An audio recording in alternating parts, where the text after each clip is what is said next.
নমস্কার বন্ধুরা, আজ 5 বছর পর, হ্যাঁ মাত্র 5টা বছর পর আপনাদের সাথে আবার আমি দেখা করতে চলে এলাম। যেমনটা আমি কথা দিয়েছিলাম যে আপনাদের এলাকায় উন্নয়ন আমি করে দেখাবই, সেই কথা আমি রাখতে পারিনি। হ্যাঁ, আমি স্বীকার করছি সেই কথা আমি রাখতে পারিনি। দেখুন আমার সাহসটা দেখুন, আমি প্রকাশ্য জনসভায় দাঁড়িয়ে স্বীকার করছি যে উন্নয়ন হয়নি। আমি অন্য নেতাদের মতো নই যে মিথ্যে করে উন্নয়নের গল্প শোনাবো আপনাদের। না, আমি উন্নয়ন করতে পারিনি, কিন্তু উন্নয়নের প্রতিশ্রুতি দিয়েছি। আর এটা তো আপনারা জানেনই যে আমি যে প্রতিশ্রুতি একবার দিই সেটা যতক্ষণ না আমি পূরণ করতে পারছি ততক্ষণ আমি সেটা ছাড়ি না।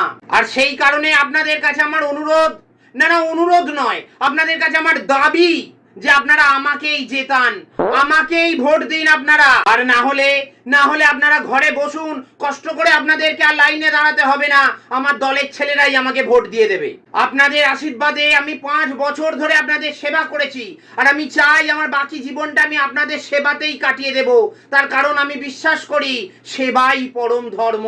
আজ আমার এলাকায় কোনো অপ্রীতিকর ঘটনা ঘটে না, আপনারা কেউ বলতে পারবেন না একটা অপ্রীতিকর ঘটনা আমার এলাকায় ঘটেছে। কেন জানেন? তার কারণ যারা এই ঘটনাগুলো ঘটাতে পারতো তাদের সবাইকে আমি আমার দলে টেনে নিয়েছি। তারা আজকে আমার হয়ে কাজ করে, তারা আজ কোটি কোটি টাকার মালিক। বিরোধীরা আমার নামে মিথ্যে করে রটিয়ে বেড়াচ্ছে যে বিভিন্ন জায়গায় আমি নাকি বেনামে 26টা সম্পত্তি কিনে রেখেছি। কিন্তু আমি তাদেরকে চ্যালেঞ্জ করে বলছি, যদি ক্ষমতা থাকে আপনারা প্রমাণ করে দেখান। আপনারা পারবেন না।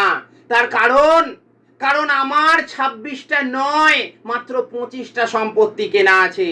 দুদিন আগে একজন বিরোধী নেতা রটিয়ে বেড়াচ্ছিলেন আমার নাকি ওই চারতলা বাড়িটাতে সব ঘরে ঘরে এসি করা আছে। আমি বলি, বাবু একবার আসুন, দেখে যান। আমার বাথরুমে কোনো এসি নেই, কারণ আমি আপনাদের মতো নই। বলা হচ্ছে আমি নাকি আমার ছেলেকে হানিমুন করতে বিলেতে পাঠিয়েছি। আমি বলি, সেটা কার জন্য? সেটা আপনাদের জন্য। একবার ভেবে দেখুন, আপনাদের এলাকার একজন সে বিলেতে গিয়েছে, এটা কি আপনাদের কাছে গর্বের বিষয় নয়?